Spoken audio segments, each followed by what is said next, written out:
Uh, Good evening, everybody. I am Dr. Kanhu Charan Patro, radiation oncologist with special interest in breast cancers and brain tumors. And today I am going to tell about how the radiation affects the cardiac toxicity, and where are we, and what technology is needed to improve the cardiac related events and cardiac related symptoms alignments. Apart from that, what are the screening methods, what are the guidelines, I will share within this half an hour. So in this my flow, I will discuss about the what is the introduction, what is the who is the Sarah Davy and what is your research, what are the burden and what is the etiopathogenesis, what are the parts of the heart which is important during the treatment, what are the prevention techniques, screening, and conclusion. If you see, despite improvements in the radiation techniques, radiation-induced cardiac dysfunction can occur those with thoracic cancers. Newer studies have examined the association between cardiac substructures and cardiac outcomes and survival. Advanced cardiac imaging allows assessment of original dysfunction after cardiac radiation exposure. Enhanced dose tracking, imaging, comprehensive clinical data hold promising for personalized reports to minimize the cardiac toxicity. If you see, the radiation exposure to the heart during thoracic radiation mostly happens during lymphomas, breast cancer is regular treatment, lung cancer, esophagus, thymomas, and all other cancers. If you see the radiation-induced dysfunction, the spectrum of diseases which affects the heart are coronary artery disease, dysfunctional valvular function, microvascular disease, myocardial ischemia, myocardial fibrosis, conduction abnormality, and pericarditis. Mostly, if you see, the main is the coronary artery disease, pericarditis, valvular dysfunction, arrhythmia, and heart failure.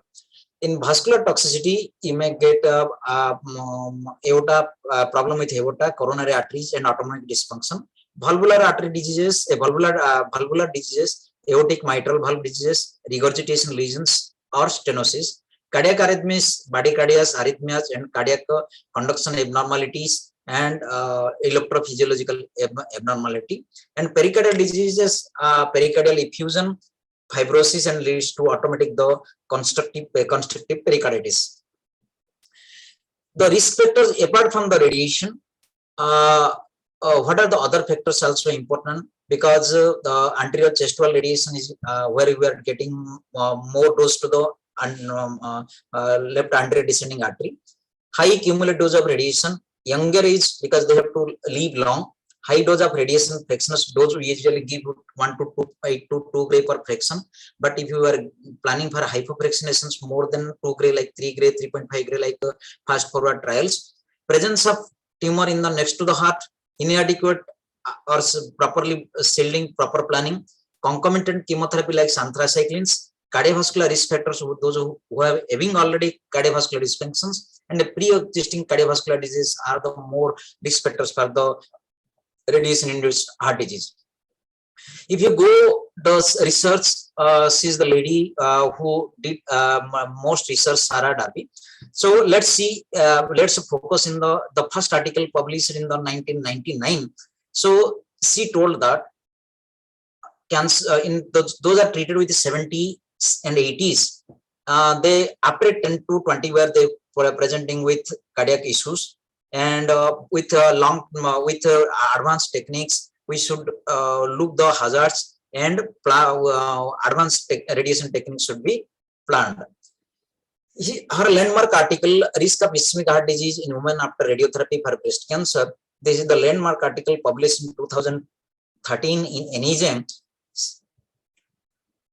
She showed that major coronary events increased linearly with a mean dose of heart dose either by 7.4% per gray. If radiation dose increases with 1 gray more, the coronary events increases by 7.4%. So usually the heart dose is more 4 to 5 gray. With there is no apparent threshold. The proportional increase in the rate of major coronary events per gray was similar in women with women without cardiac risk. Exposure to heart in ionizing radiation during radiotherapy increases the subsequent ischemic heart disease.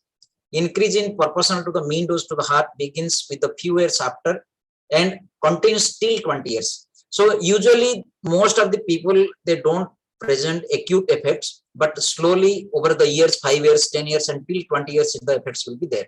Women with pre-existing cardiac risk factors have a greater absolute increase in a risk form of radiotherapy than other women. Another study is called We Care study, where coronary artery disease in young women after radiation therapy for breast cancer, they showed that those are left-sided heart disease, left-sided tumors, and they have a more coronary artery disease. And if they are receiving the left-sided breast cancer with radiation to the left side chest wall or the breast, increased risk of coronary artery disease and should be considered in survivorship care young breast cancer patients. So if this study told that those are with left-sided breast cancers, left-sided chest wall tumors receiving radiation, they should undergo proper survivorship care. Those are typically young patients. Various studies for the lung lymphoma, and all studies, they showed that the survival increases, decreases with various studies. But if you see the post hoc analysis, means after the publication of studies, they found that they are not taking the proper data, cardiac data into their account, and there is a problems. The survival decreases with cardiac events. So these are the various studies with lung cancers. Let's discuss this lung cancer study, long-term results of RTOG 0617. This study was based on the high-dose chemoradiotherapy for lung cancers. They given 60 gray one arm, 74 gray one arm, and with concurrent chemosity radiation.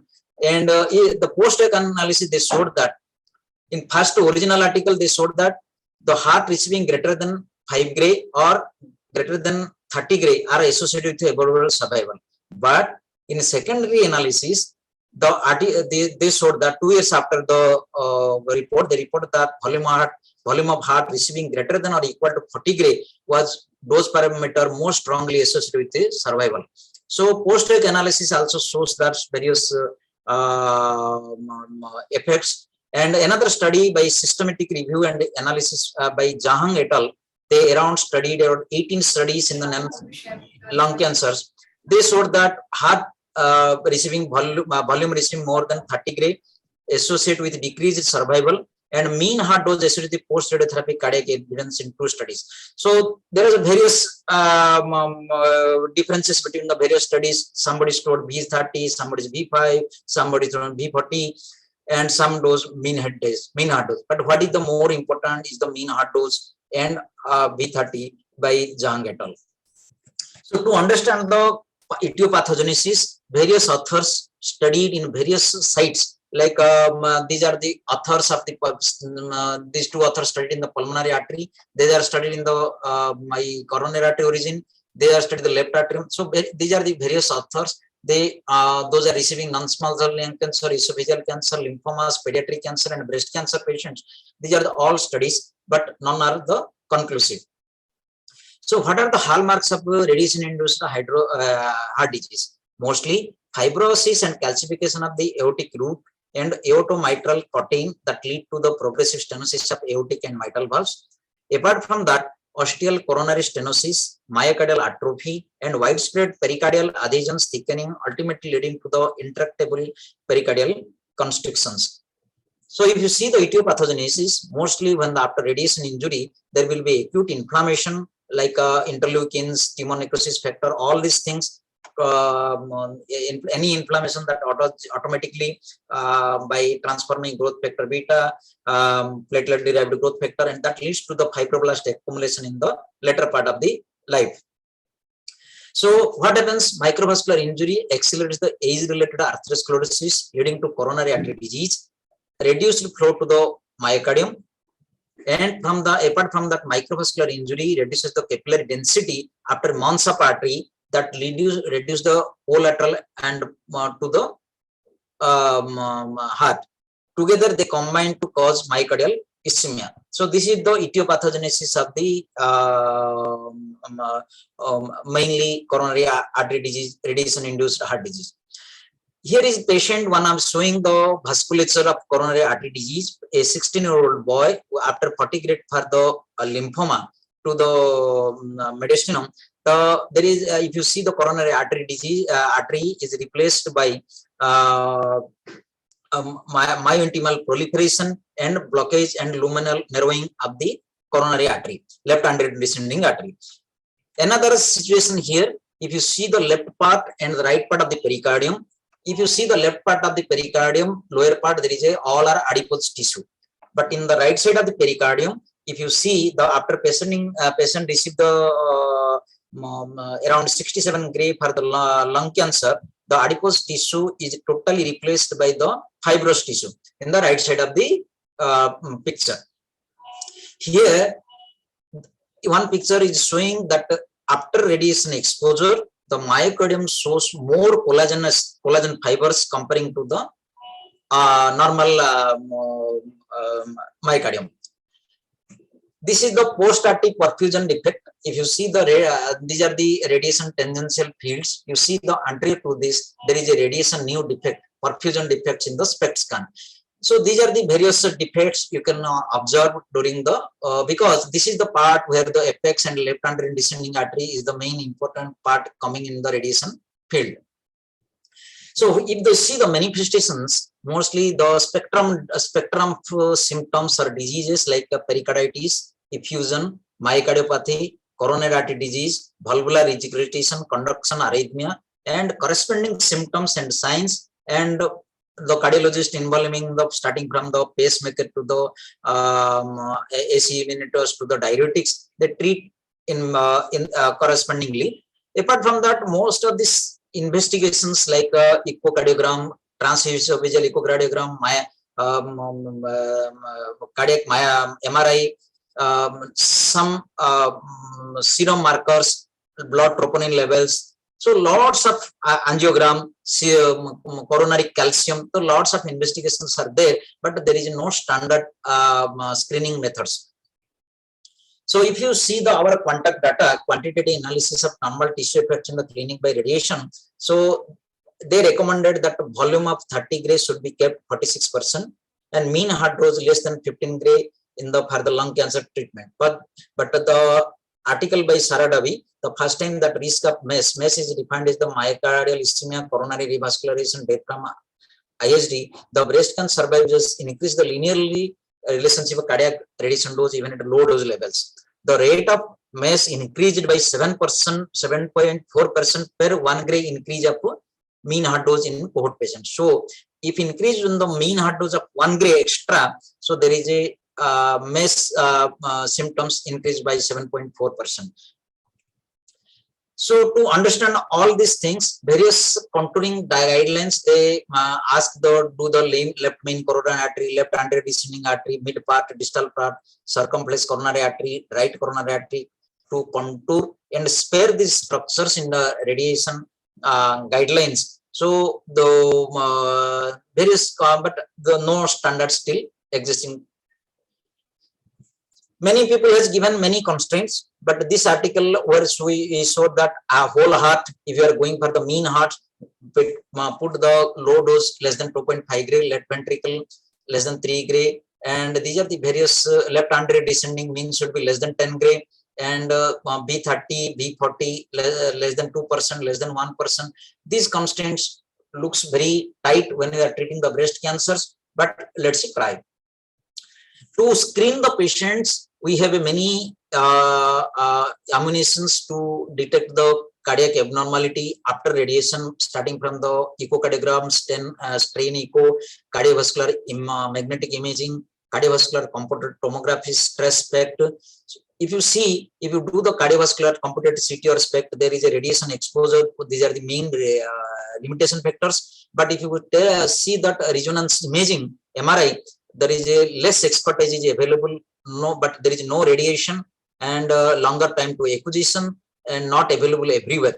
But the echo is a many strengths because lots of expertise are there, no additional radiation, EG procedure, and but comparing to the 2D, 3D is better, and sometimes poor window where we cannot detect properly.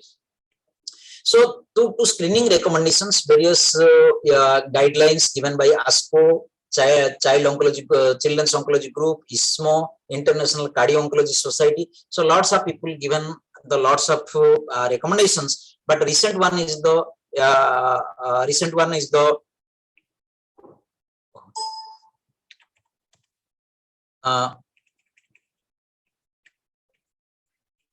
so recent one is the International Cardio Oncology Society. They have given in 2021. So who should be screened? Medicinal radiation dose more than 30 gray, lower with low dose but with anthracycline exposure. Patient aged less than 50 years and longer time since RT.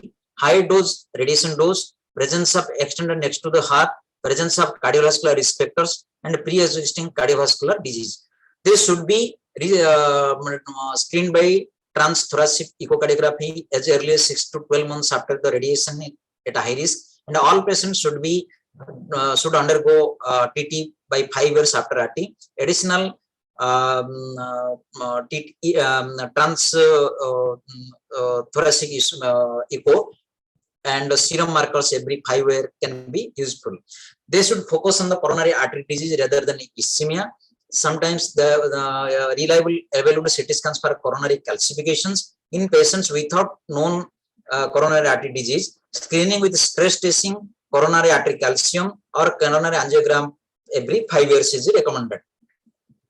If you see the various technologies over the years from 70s to 80s to 90s to now the 2010, so radiation field for the lymphoma has decreased from the big area to small area, and INRT, ISRT. So if you see the heart disease also decreased from the 29 gray to 2.1 gray, it involved field RT. So we should go with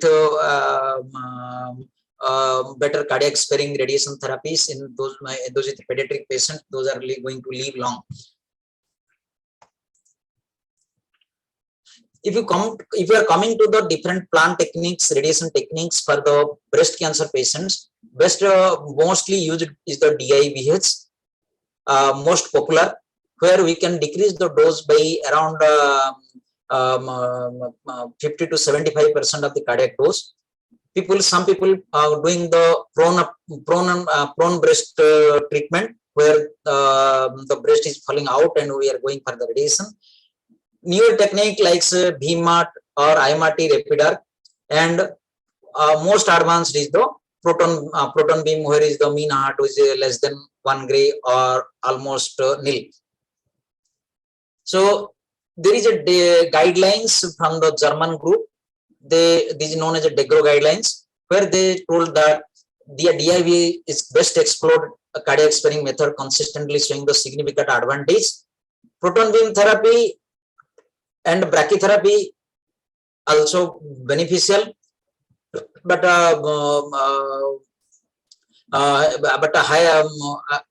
this has only demonstrated in phantom studies in the mostly the proton, but not much data available about the proton.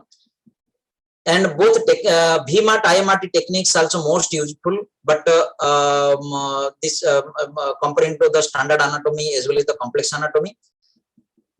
DIBH plus IMRT, DIBH plus VMAT, tangential VMATs, meaning opposite arcs also very much feasible, and larger study, but there are very few studies available with the DIBH with IMRT and VMAT. So cardiac sparing techniques mostly we can use for the 3D dimensional IMRT, proton, DIBH, gettings, prone positioning, image guided, cone beaming, and surface enhancement. So if you see what is DIBH, deep inspiratory breath hold, is nothing. It is a just patient is to hold the breath during treatment with a full inspiration, so that chest wall will come anteriorly and heart to go posteriorly. And if you see this in the left side of the figure, without DIBH, the beam is coming touching with the heart, but in the right side, the heart is going, my heart is going out of the field. So with inspiration, this is the best method for the cardiac sparing, and to the easily accessible, but like other than proton or other APBI techniques. It is shown that if there is a systematic reviews showed that according to the current estimates, excess cardiac toxicity with radiation therapy, a 3.4 gray reduction in mean heart dose equivalent to 13.6% reduction in projected increased risk of death, cardiac disease. So definitely you decrease the mean heart dose by 3.4 gray, it big advantage, decrease the coronary artery diseases. In this study, if you see the pre-breathing, the mean heart dose is roughly 4.5, like 4.2, 6.9, 6.3. With DIBH inspiratory breath hold technique, you can see the dose around 2.5 gray, 1.8 gray, 1.5 gray, 3.9 gray. So there is a reduction. Apart from that, mean heart dose, there is a left artery descending coronary artery also dose from the 26 to it decrease into the 16 gray. Means there is a decrease in the 39%, 48%, but around 30 to 50% decrease in the mean heart dose and mean descending arterial dose with DIBH. Another study, there is a decrease in the mean dose as well as the maximum dose in the DIBH study. So DIBH is the best method we can practice. Another is the prone breast heart, prone breast. You can there is a supine breast and patient. This is the prone breast. For prone breast technique, you need a separate immobilization device. Patient has to lie down prone and take the further treatment. And if you see the doses like breast dose, heart dose, left ventricular dose. This is the left anterior descending dose and long dose are mostly less in this box plot. You can see the blue is the prone and orange is the supine position. You see the doses is a significant decrease with the prone breast positioning. Apart from that, if you see the proton dose comparison treatment delivery, if you see this is the conventional radiation, you can see the dose is going to the heart. But with proton, as proton is you see the dose is hardly less than 1 gray mean dose. Right side is the proton radiation. And you see the lowest graph is thick line is the proton beam, and you see the heart dose is comparing to other treatment plannings. The proton dose is less. Another is the though it is available everywhere, electron chest wall RT also you can decrease the dose to the electron with electron. So there are various you have to together combine with photon and electron, slightly hectic procedure and conversion procedure. So we have to need some extra expertise to plan this technique. And with this electron chest wall and irradiation, it is shown that there is a decrease in the heart dose from mean heart dose average is 3 gray. So 3 gray in the heart dose with electron is very less compared to the conventional heart dose. If you see the electron treatment, the mean heart dose around 3 gray plus or minus 1 gray, and corresponding other doses like D max, volume 30 gray, 20 B25 gray, B20 gray also decreases with electron. Apart from that, those are less practiced, though lots of good evidences is there. APBI multi-catheter interstitial brachytherapy, where heart dose is better than proton. So if we intraoperative electron 3D-CRT IMRT for the this accelerated partial breast irradiation is nothing but small tumors. We can do intraoperatively. We can do the treatment and balloon-based brachy also. So there are various techniques like marmoset, ascent electronics, photons, electrons, protons. There are lots of APBI techniques are available. I'm not going to details all about this. Though even the randomized trials, they showed that there is a good advantage and comparable results. And if you can see the cardiac sparing with multi-catheter APBI and DIBH and C, multi-catheter APBI is the mean cardiac dose is 2 gray, and DIBH is even more less. And these are the DIBH, APBI, DIBH whole breast irradiation.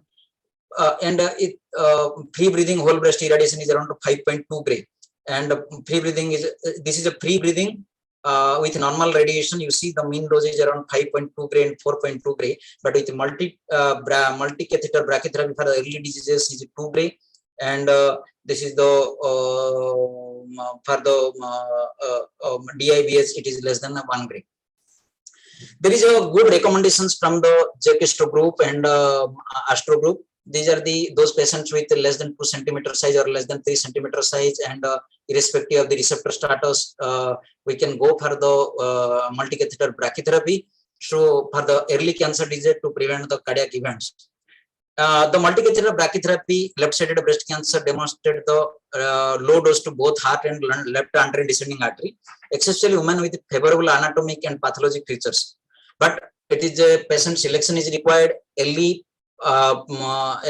diseases is the important. In conclusion, thoracic radiotherapy is a known cause of variety of cardiac damage through the inflammatory pathway, who typically have multiple comorbidities, are at high risk for cardiac events and early mortality after thoracic radiotherapy. Evaluation with echocardiography, electrophysiological and cardiac perfusion studies are currently not a part of the routine assessment of patients with breast and lung cancer. There is a need for high quality prospective research to investigate advanced radiotherapy technologies such as MR guided radiotherapy and proton beam therapy in future. So this and wishing with a good heart, I am concluding the session, and I am going to tell how the breast radiation, another screen. I am sharing with another screen.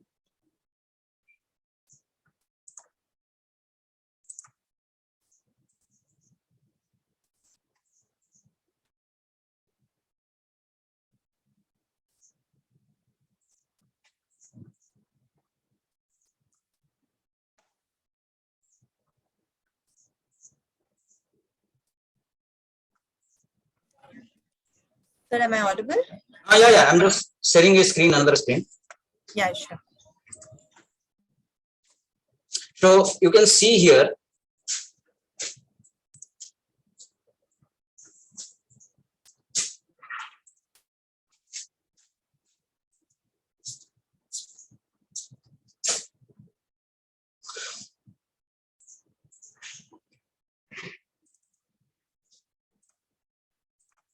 So in this patient, we have did with a deep inspiratory breath hold. With deep inspiratory breath hold, there is a long expansion, and the heart moves backward and chest wall moves forward. Here you can see the breast radiation we planned here, and you can see the cardiac mean dose.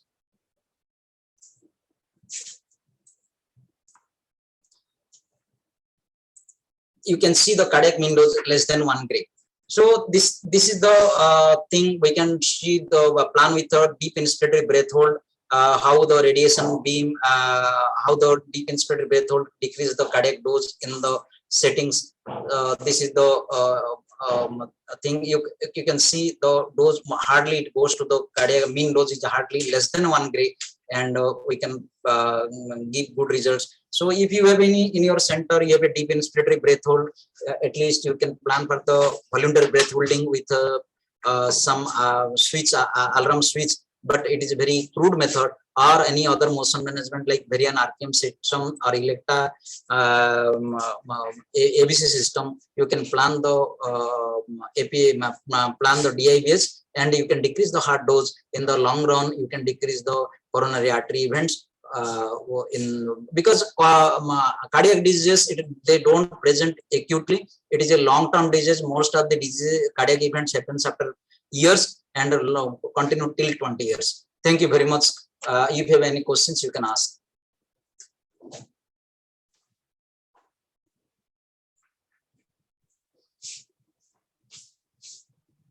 Dr. Kanhu?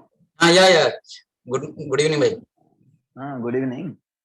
What is your practical experience like? How many patients you have seen where you have done radiation to the chest wall and patient has come to you with a coronary artery disease where you have sent the patient to a cardiologist?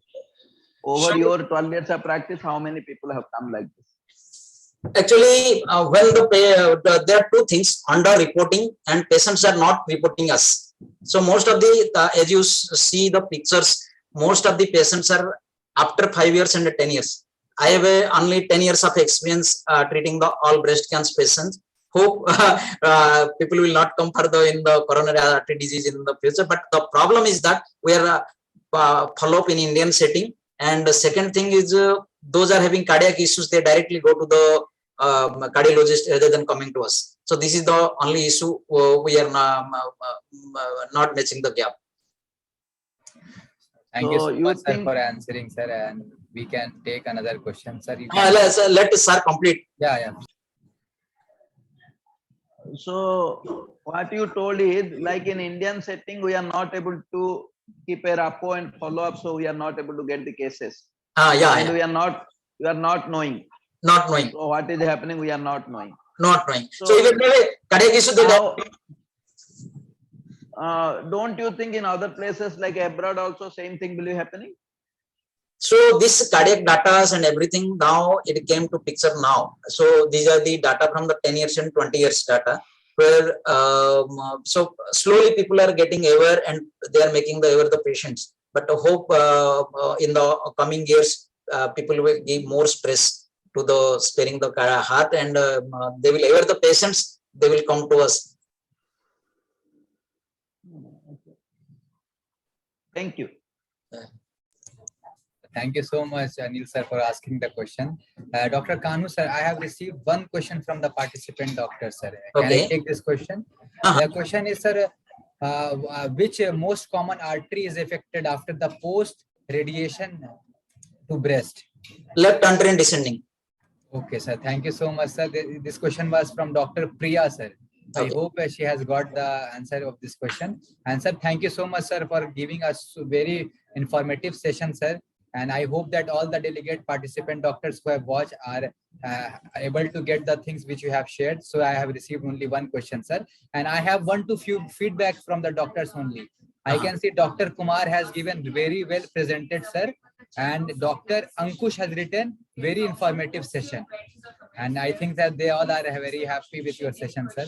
As we have no more further questions, shall we conclude this session? All your permission? Okay. Thank you very much. Thank you so much, sir, and take care of yourself. And thank you for giving your valuable time on our platform, Planet, sir. Thank you so much. Thank you. Good night.